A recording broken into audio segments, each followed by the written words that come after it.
podcast listeners, if you hear my voice right now, I need you to do something for me. I want you to take out your phone or on your computer, go to Apple Podcasts, search for Ask Your Oldhead Podcast. You'll see my logo, my little picture, my little image there. Find the show. Please rate and write a review. It's a small thing, but it helps others find this work and find what I'm doing here. And it really, really matters, as small as that may seem. So if you could please do that before we get into the show, I would much appreciate it. Thank you for listening. Let's get into it. Peace. Peace. This is Good Brothers, the conversation between me and my good brother, and a foundational part of the Ask Your Oldhead Podcast. Please take the best part for yourself. Tune in.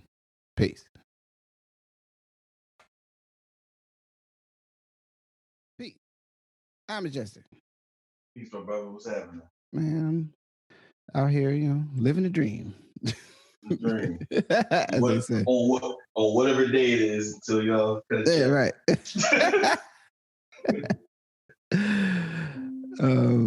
Yeah, but we are, that was an unfortunate ding dong sound. So here we are. So, I think the point this week, the stimulus bill was passed. And I guess in the grand scheme of things too, just in terms of, looking at basically this is a year from when we had to cancel our trip to Houston. Yeah, man. We had to be grown, prudent adults and go, maybe we shouldn't travel to Houston just in case this is a bad idea. Yeah, man. Yeah. I remark on it. I remark on it sadly often. I guess is a year date to be like, well, maybe we should just save the tickets and maybe we should just try to figure out if we can get our money back. So yeah man.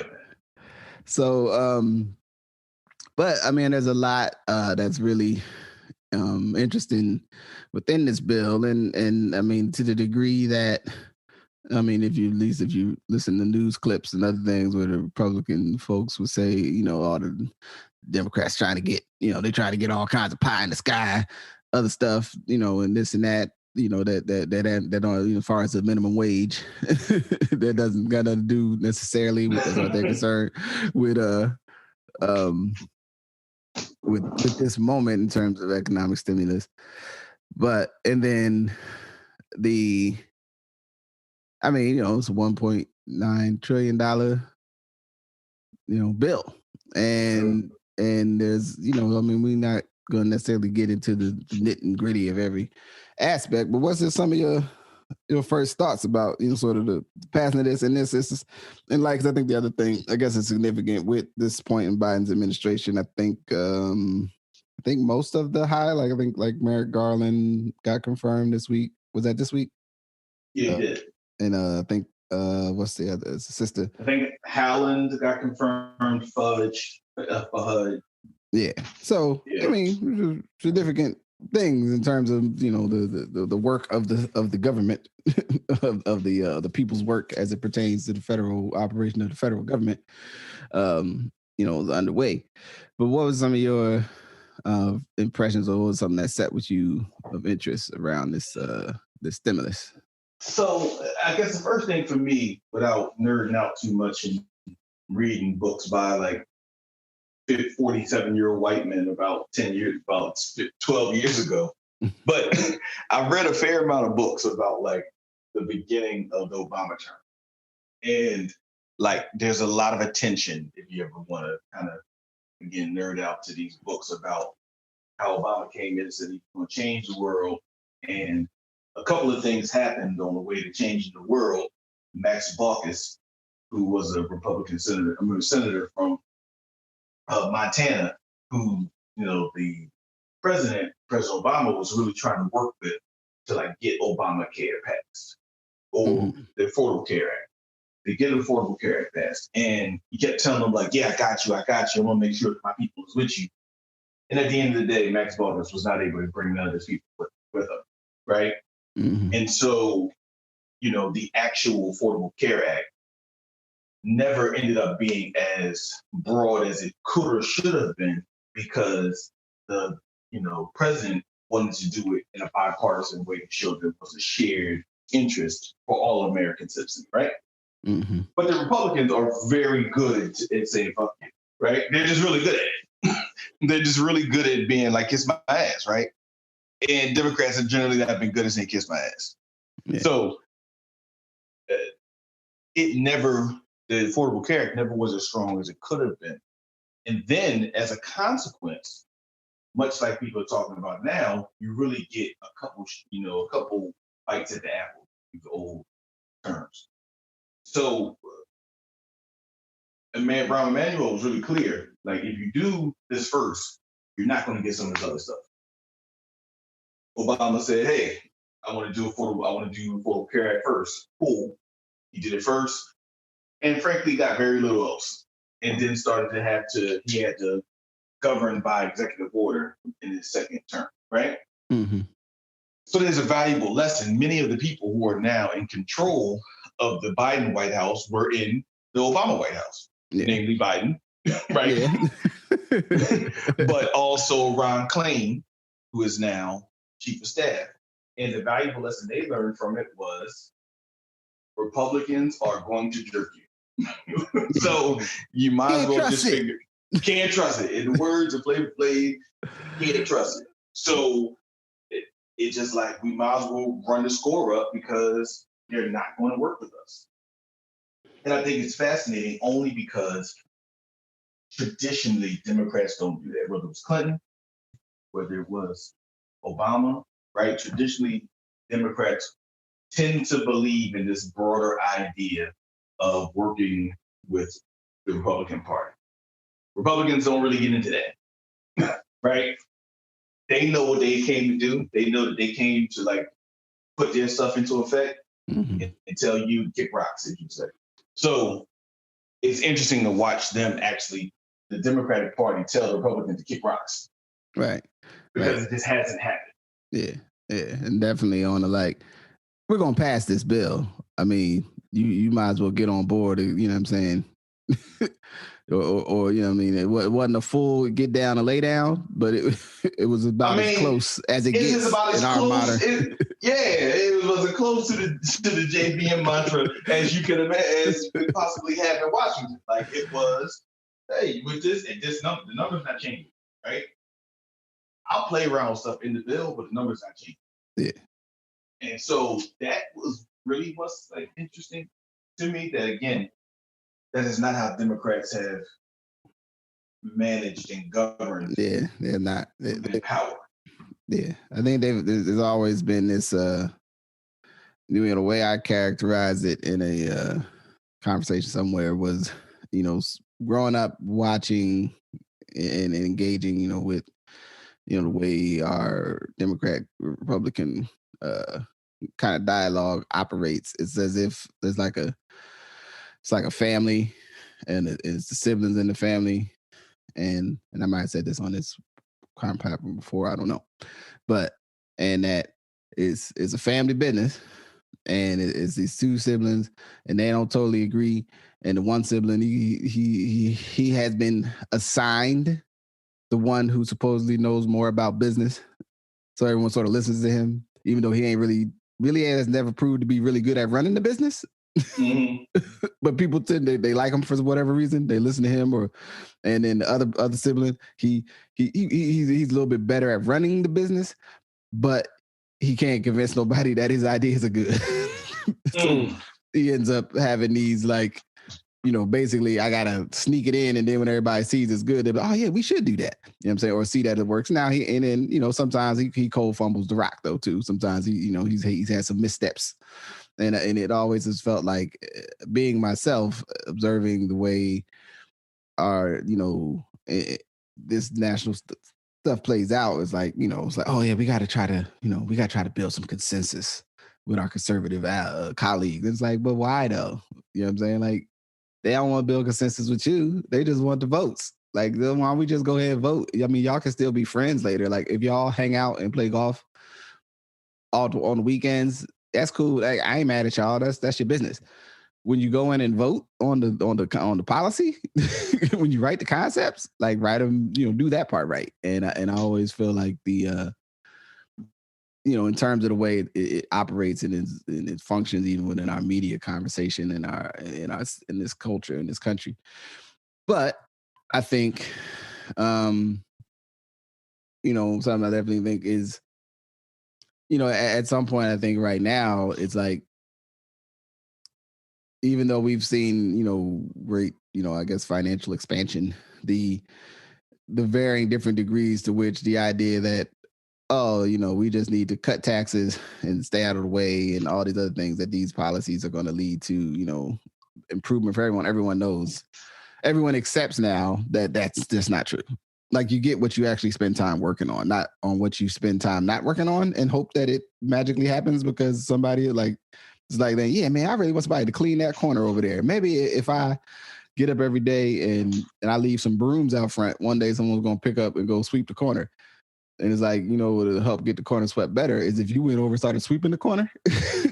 Well, that's the thing. Like, you trust that the person two people away from you are going to do what they're going to do and is going to produce your outcome, right? So you don't trust that it's you that's doing it. You trust that the person that you give the help to is going to act in the way that you see fit.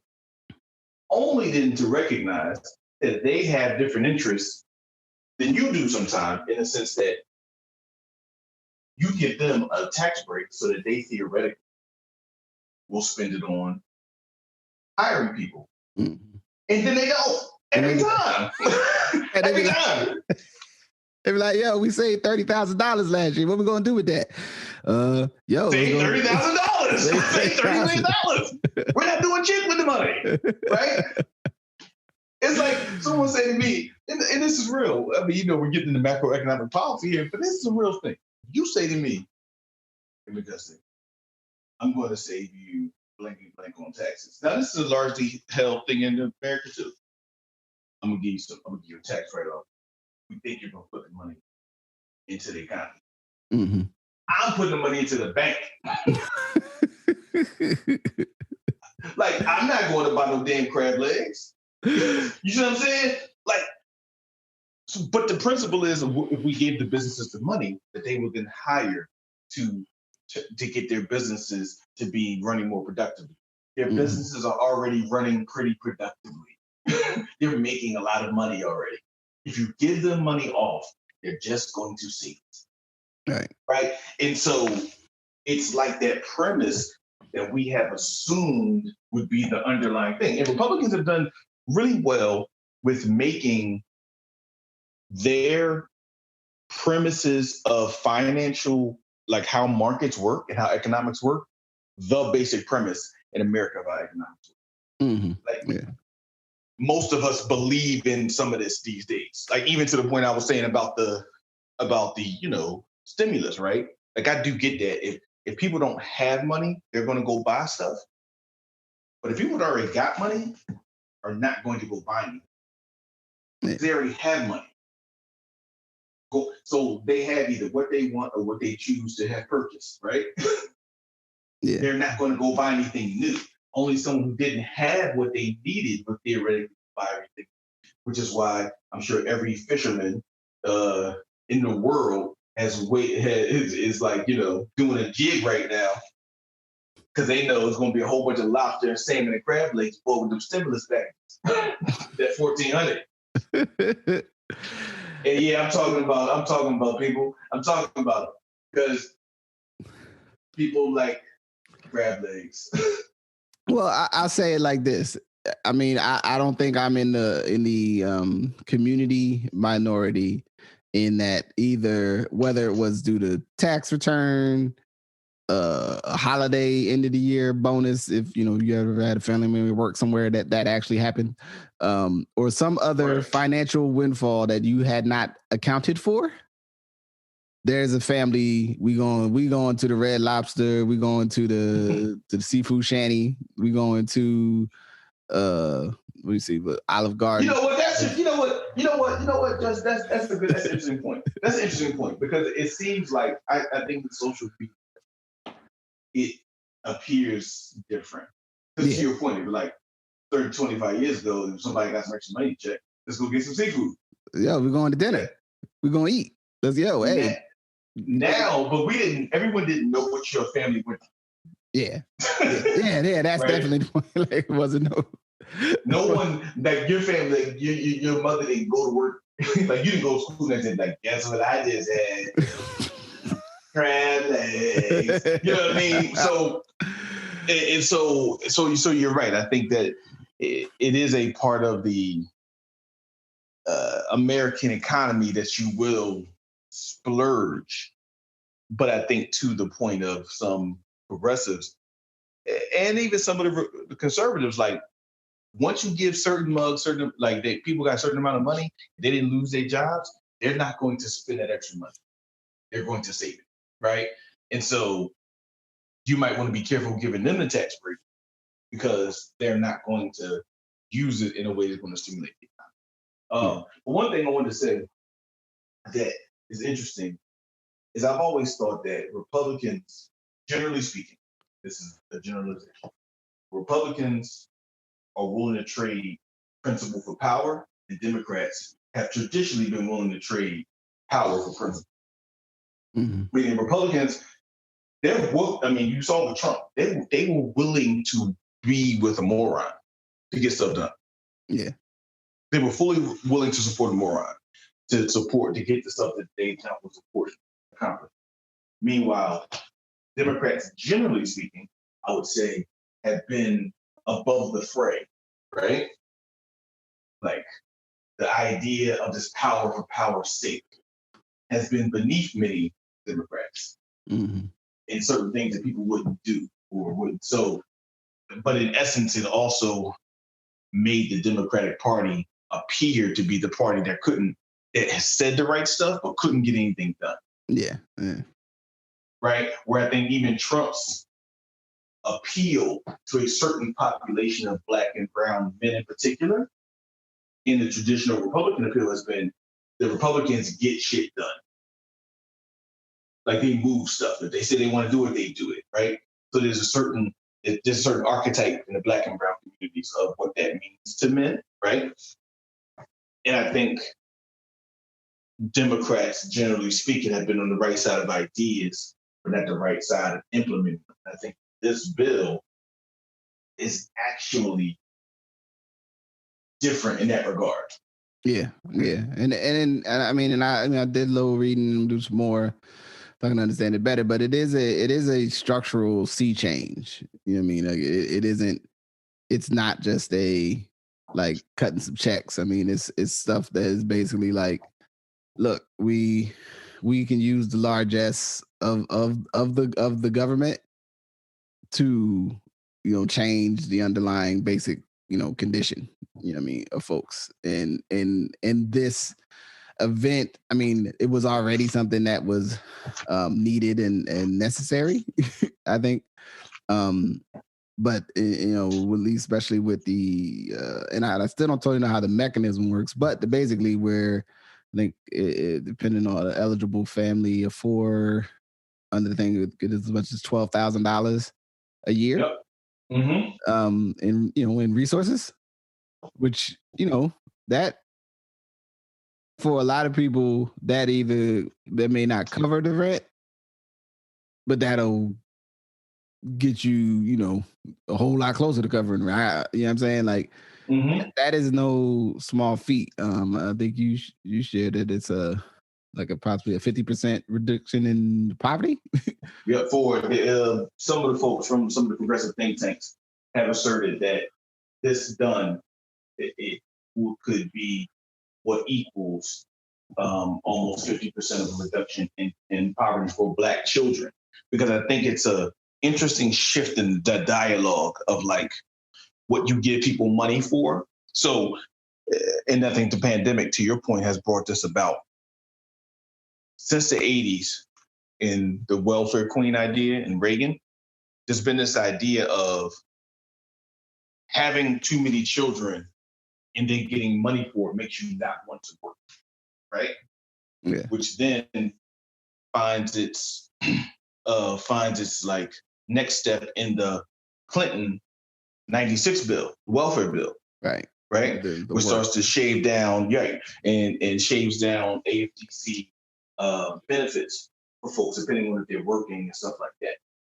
I think the pandemic brought back into play the fact of the cost of children and the impact of children on working and on working families. Mm-hmm. Right. Mm-hmm. And I think it is a great thing that it finally left the domain of feeling like you're being soft if you talk about the cost of children, right? And putting the lives of children on the behavior of adults, which is essentially what we have done.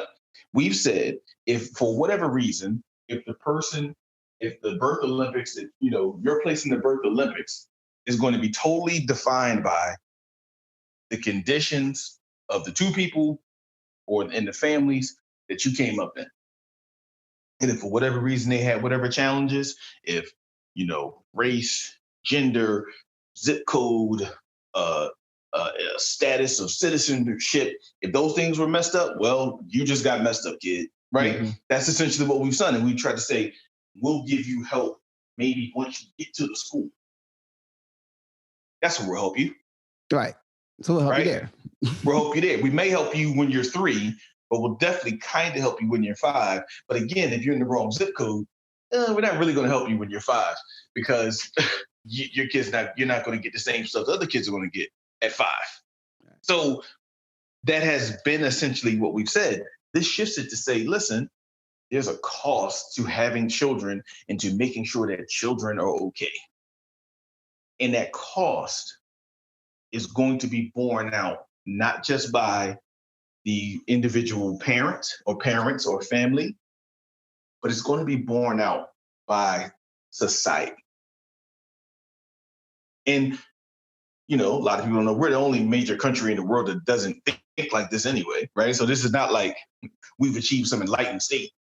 Right. We're just the last ones to the party of acknowledging that a government has a role to play in making sure that kids ain't fucked up. Right. And if I could, just for a minute, and just to make sure everyone knows, and an homage to black as fuck or black #AF, all of this is because of slavery. Right. All of our, the merging of slavery and also the general idea of early the concept of charity as it moved outside of a religious service, which was usually also a tool of a religious recruiting, but that the way resources are distributed in our society, are all of it is under the underlying message in there, or the restriction has always been about, but we don't really want to let them black people have that. So we're going to spend all the money in this county on black people too? No. Right. Like, there's definitely scholars that can tell it to you in a more eloquent way, but just in case there's anyone listening that didn't know, the specter in the room when it comes to like, it actually makes sense for a society to invest in its children to make sure all the children have the most access to health, safety, well-being, so that they can grow old and take care of us when we get old. Like that's not a complicated equation, unless you want to take care of only your kids. Yeah, only the kids we like. We don't want to take care of all the kids, or we still at a functional level struggle to treat you with basic humanity. So therefore, I don't really want to help you. And so when we usually get to this type of policy, the obstacle to going, no, we should make sure, why we had these, the weird dynamic between public and private education is not just rooted in some ideas about, curriculum structure, and perceptions of rigor. It's the history of private education is largely of, so that way you can control who gets to be there. And then that goes that extra step beyond just, not wanting to be around the Negroes, but also that I don't want to be around, anybody but, you know, white Anglo-Saxon Protestants, you know, in many sense in terms of our large prep schools. And then, you know, the counter to that are, you know, Catholic brethren, they created robust systems of Catholic private education.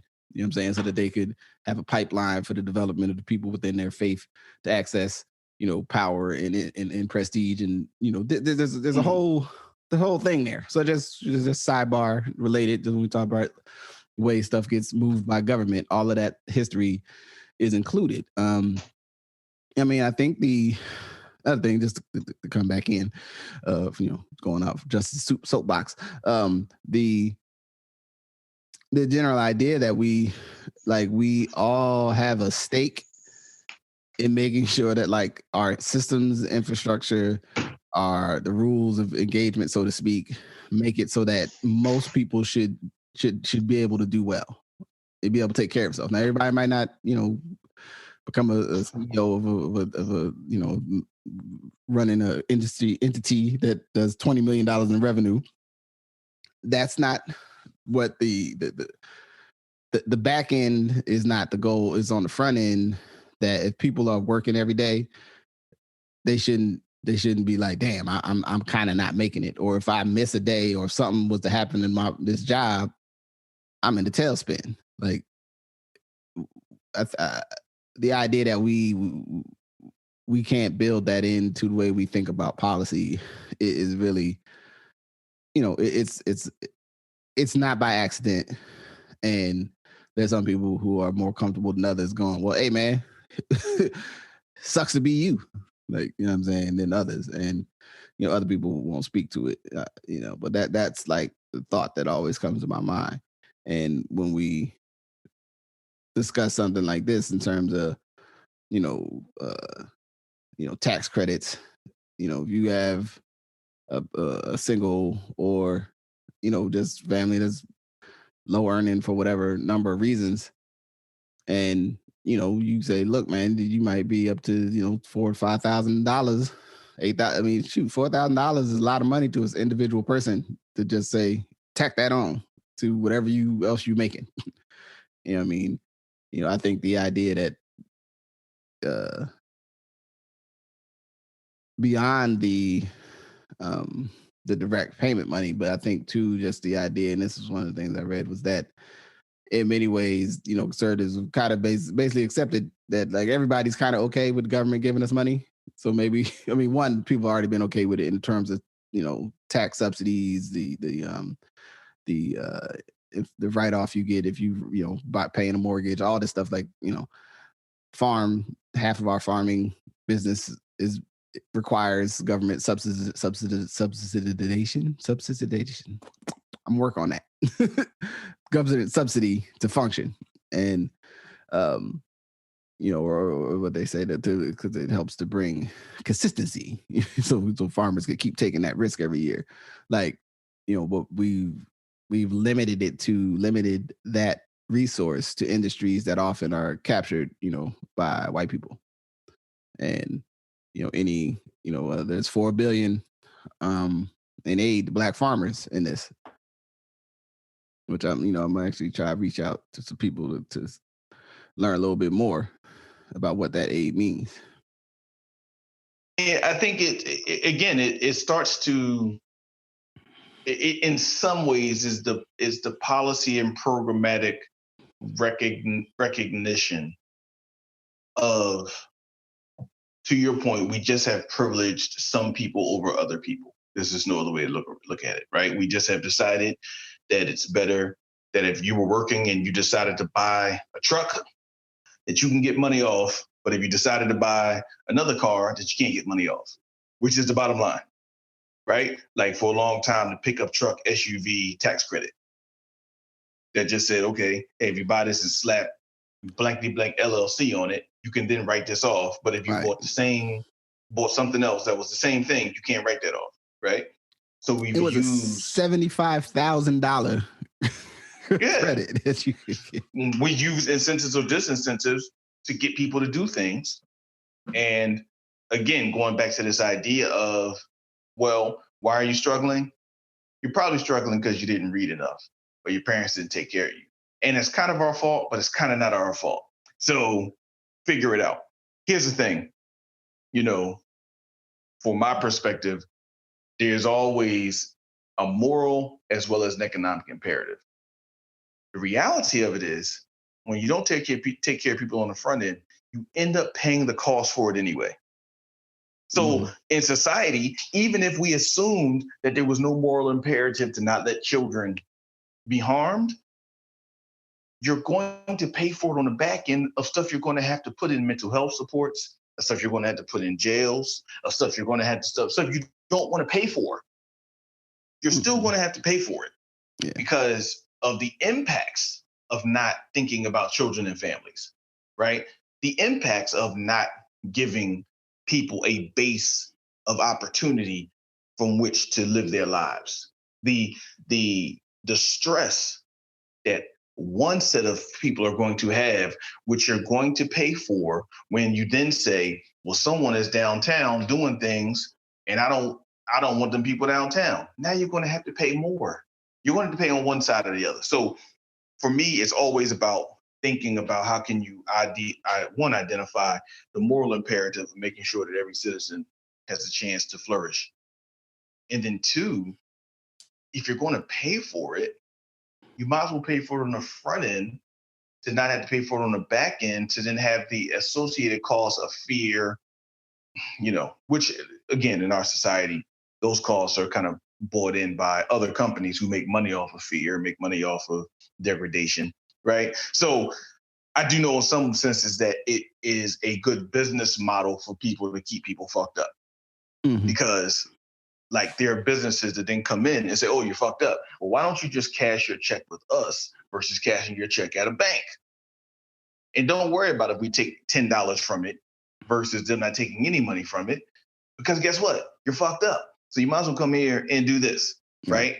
And so we know that there's a whole host of predatory companies, but generally speaking, the investment. I mean, I think the thing about this bill, and we'll see if Biden keeps up this model. I mean, politically, I think things will get a little tougher for him now. I think he's getting a victory lap, but I think it's going to get a little tougher with this next bill because you only can go back to the reconciliation one more time this year.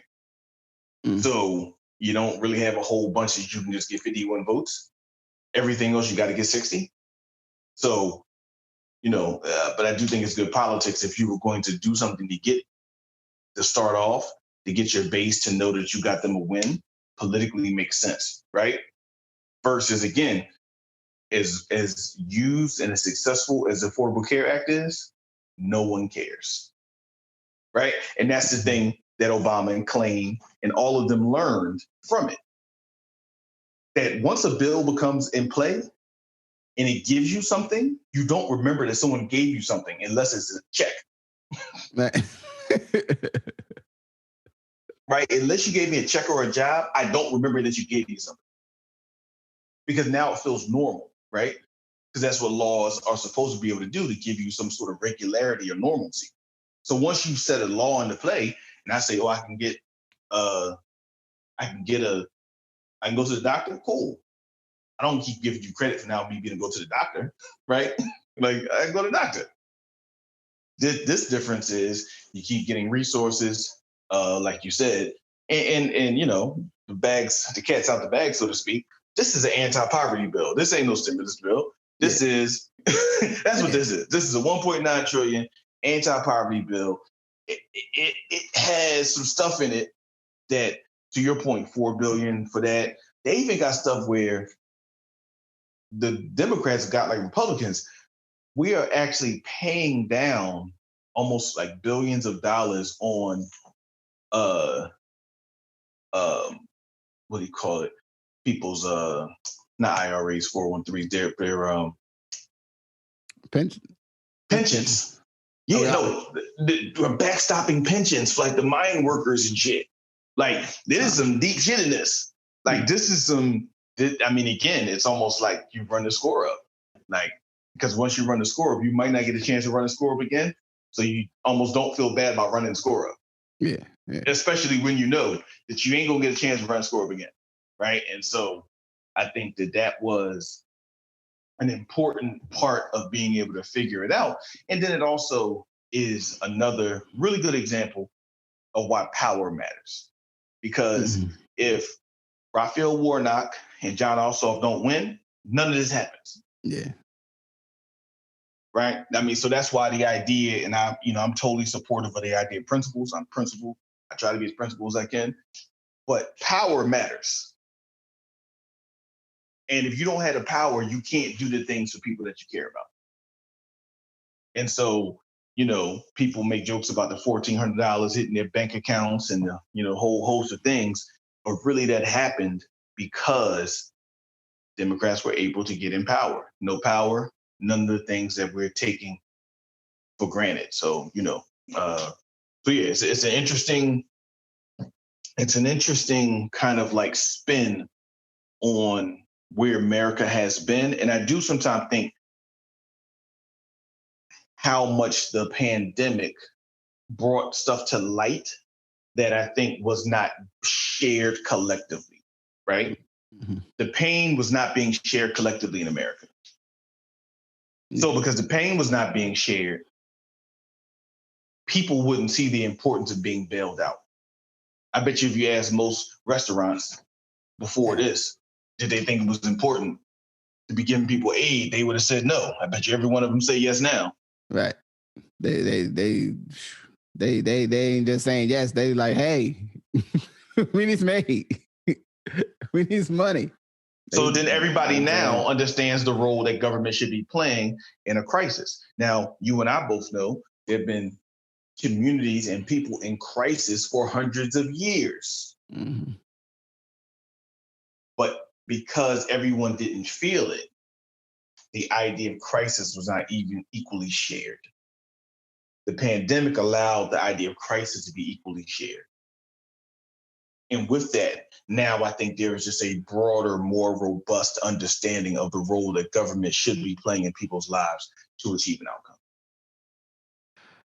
And I think it's a good point to pivot to. I mean, I think with the way this year has been, and at least the premise that I guess whether it's good or not, it's like we're stepping into opening up more.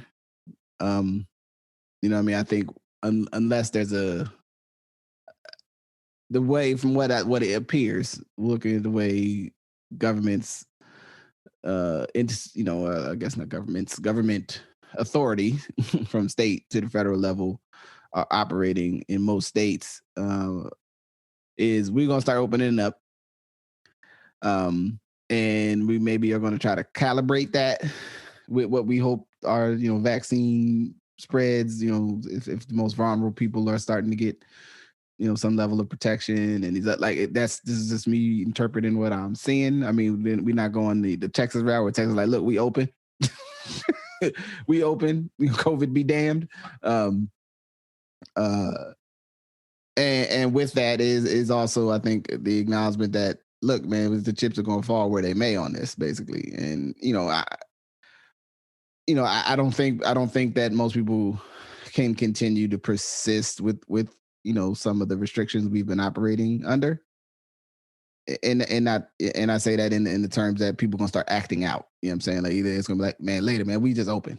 You know what I'm saying? Like, our restaurant is open, and if you want to come in here, county sheriff or whoever, and close us, well, you go ahead and do that. But we open. You know what I'm saying? And I think a lot of people have adapted to. I'm fully comfortable, leaving a mask on while I'm in, if I'm inside of a eating establishment when I'm not eating.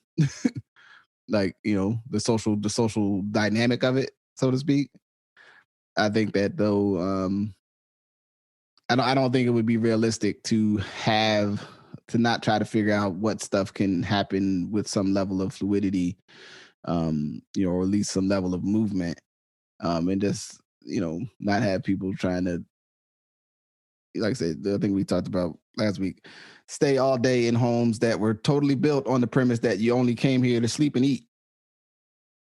9 hours Absolutely. a day, wasn't nobody Absolutely. in here, right? So this is like, this square footage and the layout and everything works great when, you pretty much you come home, maybe you make a little dinner, watch a movie, and then y'all go to sleep.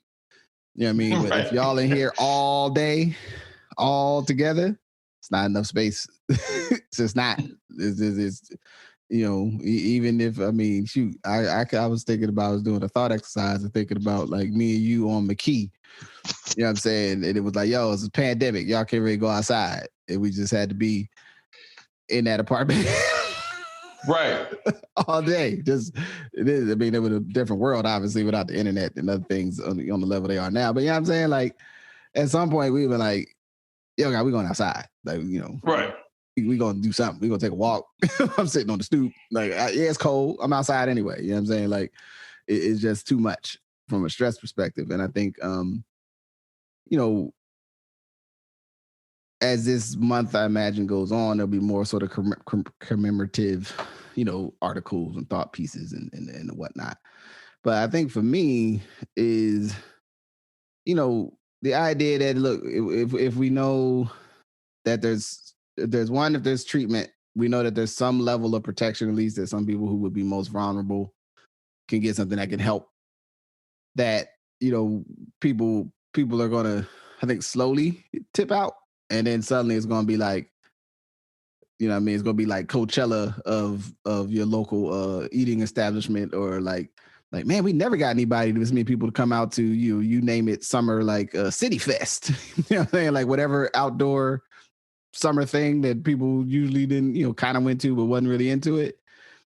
If it happens this year, it's going to be packed. You know what I'm saying? It's going to be like, like, we never sold this many elephant ears and funnel cakes. You know what I'm saying? Because I just think people is pent up. And what the hell is an elephant ear, by the way? It's like a big. It looks like you see one. I ain't never seen one till they sell them at the zoo here, and it's like a cinnamony. So it's very similar to funnel cake, but it's like a flat whole disc, and it's got like cinnamon and sugar stuff on it.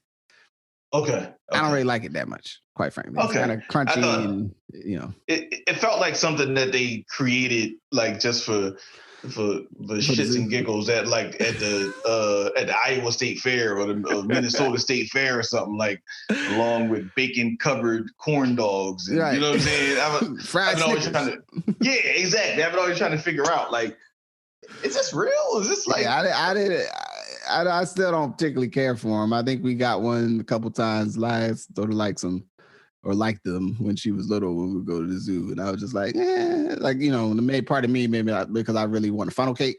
Like, I'm looking at that. Yeah. I'm like, this don't taste like funnel cake. This tastes like some other thing. It's sort of a disappointment. Yeah.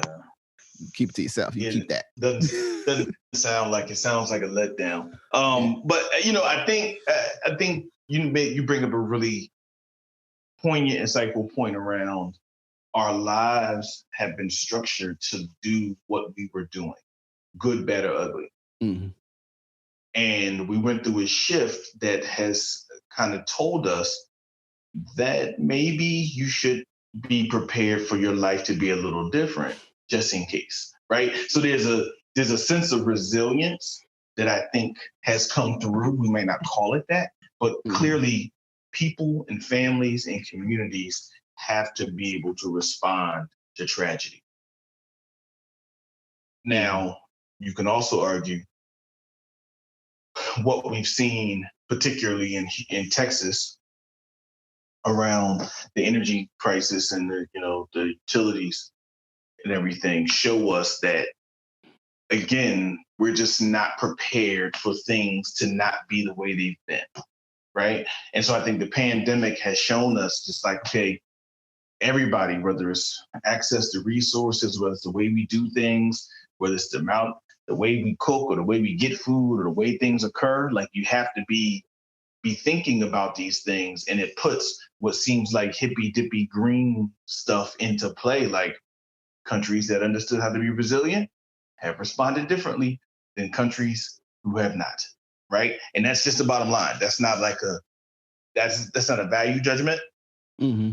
Canada just did better than America. It's not a good or bad thing. It just is what it is, right? Yeah. Britain didn't do as well as France, or Belgium. It just is what it is, right?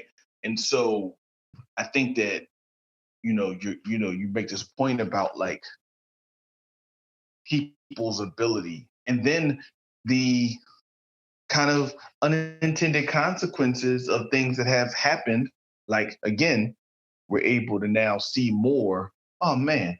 So some kids, they don't go to school. They'll kind of be okay. Their families will talk about shit, and someone will be at home and reading with them, or making them read a book, or, looking on the internet for looking at ants and ferrets and shit. You know what I mean? Like, Yeah. But like, there's going to be some kids that, based on the situation, are not getting any support. There's going to be some young people who are, newcomers to our communities, newcomers to our cities, who really need help with English as a second language, and they're not getting it. Yeah. Right. And it shines a light broadly on, again, the lack of resilience and the fact that we don't have stuff built in for our individual or collective resilience. Right. And, for me, on a very personal note, it just makes you realize a lot of what matters to you and what doesn't. Mm-hmm. You sometimes take for granted the idea of like social engagement, especially if you spend some forms of social engagement in places like bars or lounges, which means you don't know 90% of the people in the place at that time. Right. But you still want to go there. Like, this is a unique thing that we do, right? Like, we want to go to a place to drink something you could have drank at home with one or two or three or four other people, but 90% of the people in there you don't know. Right. Don't know. But you like to be there, right? And you didn't know how much you like to be there until someone told you you couldn't sit and possibly talk to somebody who you didn't know and strike up a conversation, right? So it lets you know those type of things. Also, travel. Sometimes you can take it for granted, as we talk about our Houston trip. Like, you take it for granted, where we was like 2 years ago, we were in Chicago, right? Mm-hmm. Then last year we were going to be in Houston, and it was like, okay, yeah, we're going to Houston. We got it all set up. It's like, no, you're not going to Houston. It's a health emergency. It's like, oh shit. Okay, so we're not going to Houston, right? And so, on the bright side, I'm sure there's a whole bunch of people who now are more aware of Puerto Rico, because it seems like everybody went there. Since they couldn't go to Tulum anymore. Right. So yeah, I just think it's it has been that. And also, and again, I want to acknowledge my privilege here in what I'm about to say. It gave me a chance to recalibrate things that I hadn't. And I want to say it's a privilege because I know some people did not get the ability to recalibrate. Mm-hmm. For some people, it became more stressful because at least they knew that they were going to work. They knew the children were being educated. They knew, you know what I mean? And then all of a sudden, all those things are thrown into doubt. So I really think, and it kind of ties them together willfully, this bill and the resulting legislations and things will do the things to actually make our citizenry healthier, to make our citizenry more resilient, to make our citizenry better. Because I think now we've been forced to acknowledge the unequal nature of what was happening in society. And if you don't try to do something, what occurs and what is lost for people who already were not getting a fair shake. Yeah. And I think it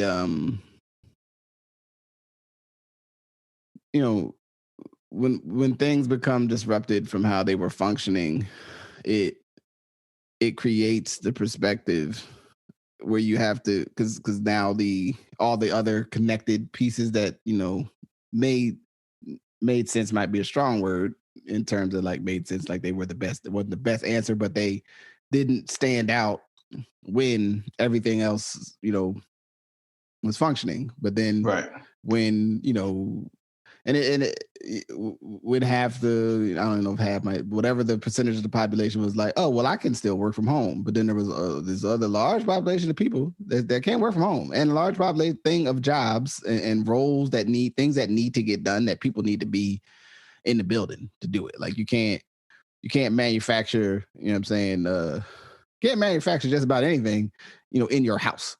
Like there's a reason. Not that nobody wants to buy other than Pinterest, right?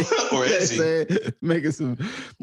I make my beads in the house. Like, yeah, that's jewelry. It's beautiful. It's fantastic, and I love it. However, and you didn't blow the. Here's my thing. Even if you made the beads in the house, you didn't blow the glass in the house. Yeah, you didn't blow the glass. You didn't grind. You still need the factor. Yeah, you doing wire.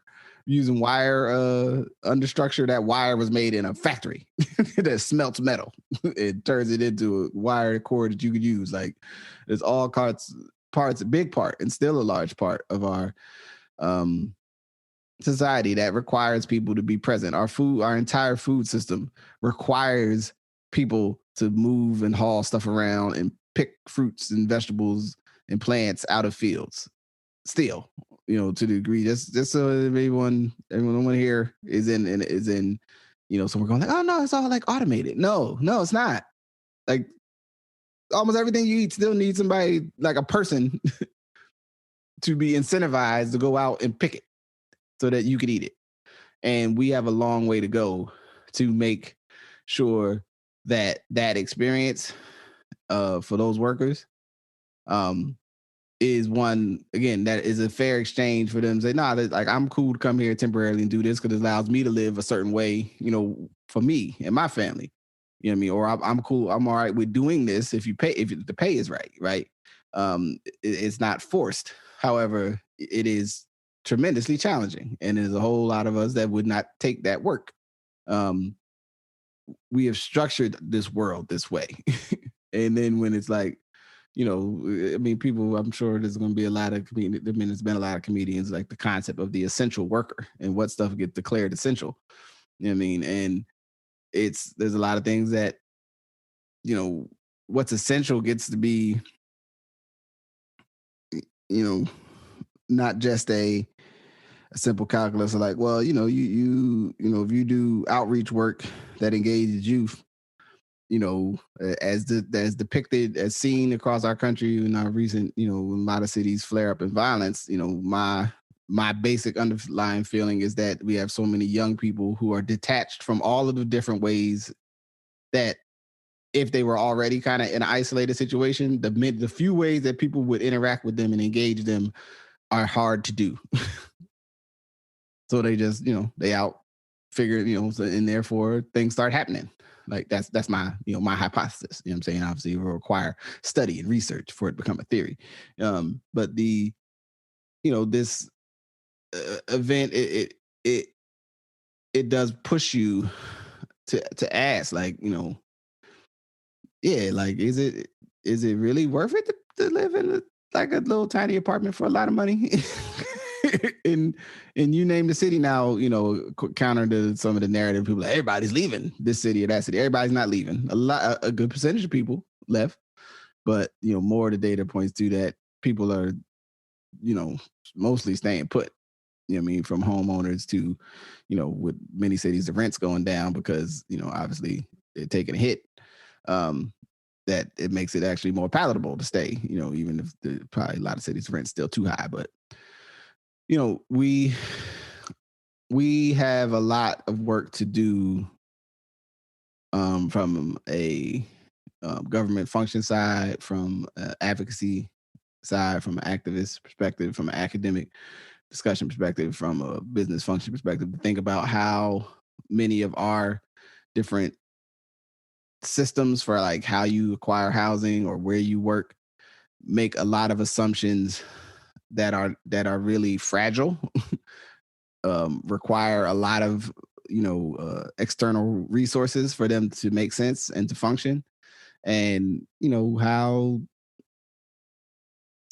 close to the edge of some of this that we are, and because if you don't live on the edge, you don't see it, and then when something like this happens, you are still far enough from the edge that you just maybe experience this as like individual discomfort. Oh man, I want to go see my aunt. Like, not like, yo, we might lose our, like, we all lost our jobs, and then all of us got sick, and 3 people in the family died. Like, you know what I'm saying? It's been quite the year with this, man. And but I guess on the other side of that is, if out of this time it makes the space for some of these things that were needed changes before that we can point to. If we had been doing this prior, that might not have been as bad for certain people, because we would have had more reserve health infrastructure in place, so that we could handle if suddenly we needed to 3 more ICU units.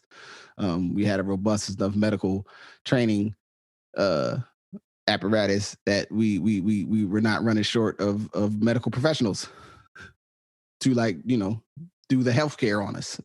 And you name it, I can give you an example of where we could do better. So with that, coming out of the year, what's the prognosis on on some kind of get together?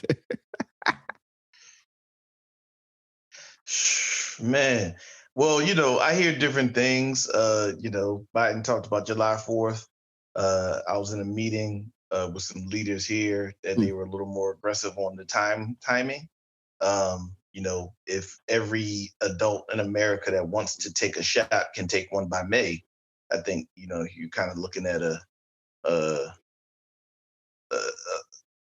quick shift. And one thing I'll say, like kind of in closing about this, is like, I think just like we had to go into a shift and everyone wasn't ready and we had to normalize some things, we're going to have to normalize what happens when people come out of this process.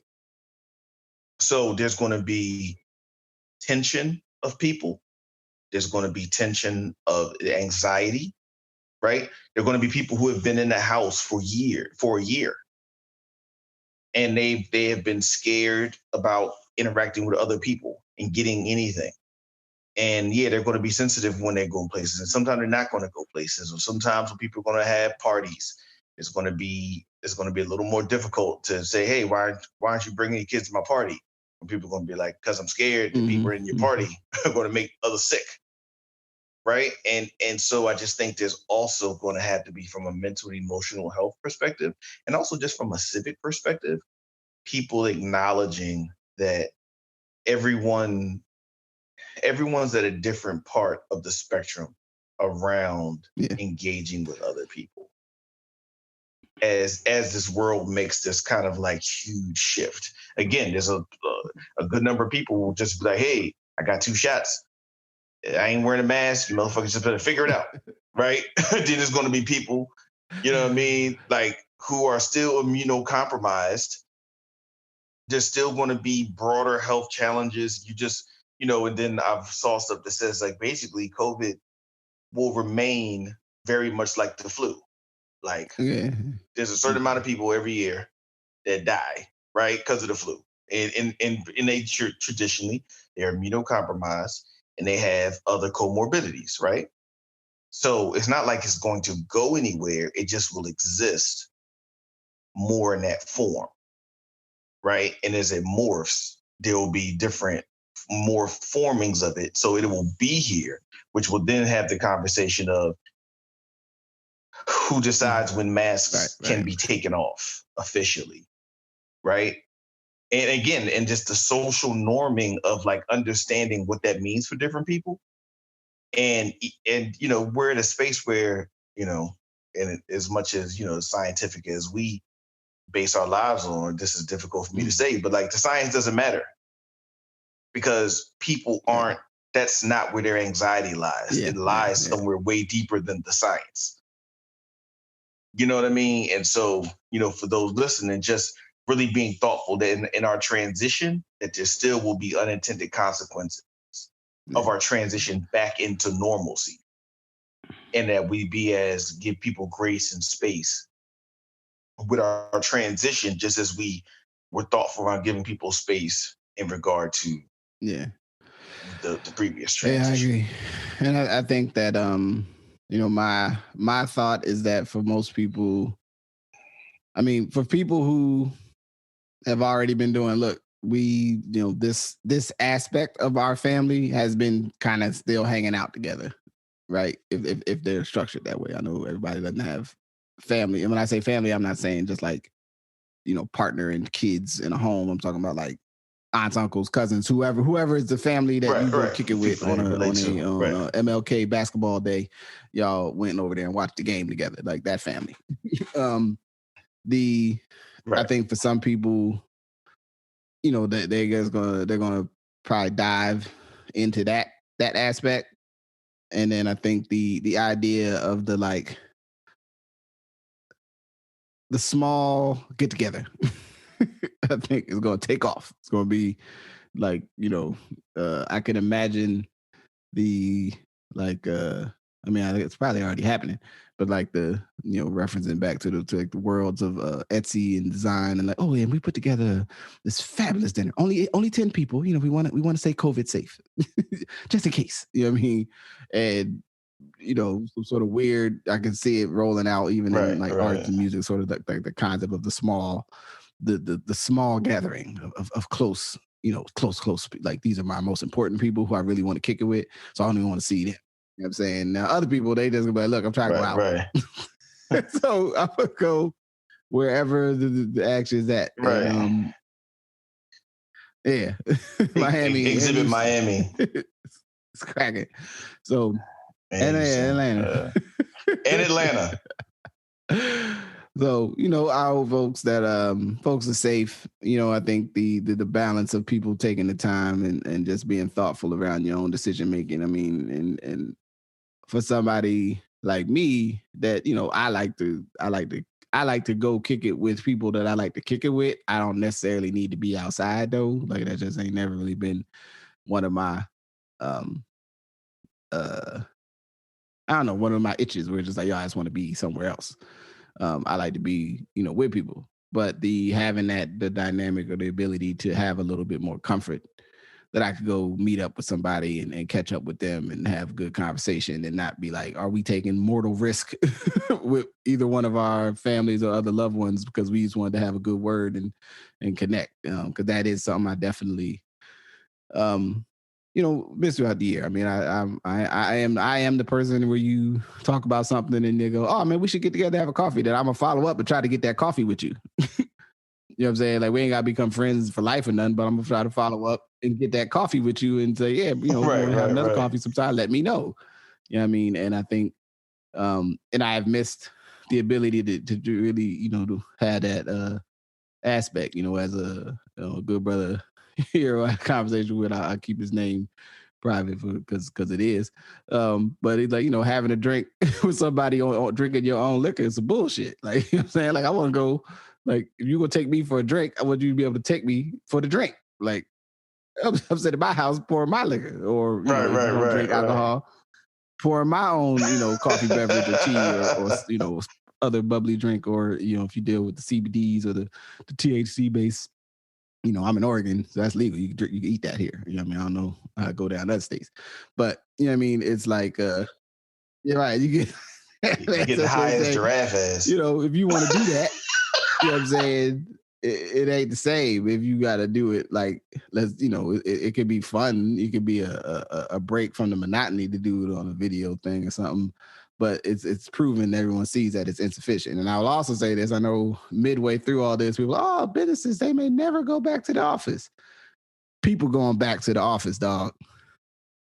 Take it from Justice. I don't see certain industries, certain companies that have, they've already been structured in a way where almost everything's remote. But I think a whole lot of been like this. I think it might not happen immediately. I think somewhere in the next 2 to 3 years, some people are going to be like, you know where I want to be? I don't want to be doing this at my house. Can I come to the office and do this? Like at least 2-3 days out the week? I mean, you know what I'm saying? Like, can I please go to an office and not have all this shit in my house? You know what I mean? But because it also, it minimizes the space between different forms of your life, which in a way, again, there's a privilege to it to say, hey, I just go into the next room and do this work. But there's also like a level of distance that doesn't exist, right? I mean, work hours across the board, even for quote unquote white collar workers or professional workers, have went up because there's no distance in your work. like you're working damn near 24/7, because even if you are fortunate enough to have a office in the next room or upstairs or downstairs, that means literally you can always go to it. That's very, very different from the vast majority of people that once they leave work, works over there. They left work. Yeah. Right. So and there's something to some of that. I question the idea that, I don't know. Like I said, maybe I think definitely amongst a certain class of people, certain categories of jobs, and certain areas of work, that it does make pretty good sense that, to be flexible and say, you could probably stay at the crib a couple days a week. You ain't, what I mean, or at least, you know what I'm saying? But there's a whole lot of stuff where it's like, yo, man, we would get through this conversation a lot faster if we was all in the room together.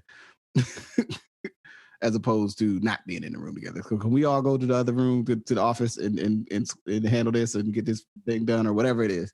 You know what I'm saying? Right. Quickly. Right. In the words of the expeditiously and Joe Clark. And I think we'll see. You know what I mean? We'll see. Well, that's all I got. You know what I'm saying on this, you know what I mean? Yeah, man. Yeah. Just an anniversary of sorts. So yeah, man, folks, just all I'll say is people continue to stay safe, and whatever that means for you and your family. And I think, the appropriate degree of commemoration, not just of the, obviously of the individual people that return to the essence during this year, but also of the idea that, we have vulnerable people, and commemorating and thinking about what do we do to try to make sure that all the people who are vulnerable going forward are not as vulnerable to leaving this planet and Absolutely. leaving their families. That gotta say peace. As they always say, when at least when I was young, you get some money, don't spend it all in one place. You know what I'm saying? If you get a hefty stimulus check, man, take care of business. You know what I mean? And but in all seriousness, be safe. And we out. Peace. Peace. Thank you for listening to Good Brothers. Thank you to my good brother, Majestic. As always, we ask you, or hope you will, or will that you will take the best part for yourself. If you are in the financial circumstance and reality that you're going to see a substantial stimulus come your way, we wish, or if you're in a circumstance where you will not, either way, we wish that you, find what you need, and that those resources that are coming your way, help to make things a little easier as we all move forward together in these unprecedented circumstances. Ask Your Oldhead Podcast, the Ask Your Oldhead Podcast, is brought to you by me, Justice Rajee. Good Brothers is brought to you by me and my good brother, Majestic. All of these you can support by 1, listening, 2, sharing the podcast with those who you think should give it a listen. But also you can kick in at Patreon. Search for Ask Your Oldhead, become a subscriber. Also, you can always shoot a $5 at Justice Rajee, as JUSTICE, with the little cash thing on the Cash App. You can also go to the Etsy shop and buy a t-shirt or something. All proceeds go directly to paying for my production costs in whatever degree that they can. But the most important thing, man, is listen and share. Everything else will figure itself out. As we move into the spring season, you can get some sunshine, and hope your situation stays stable and healthy. And with that, I'm going to say peace. Peace.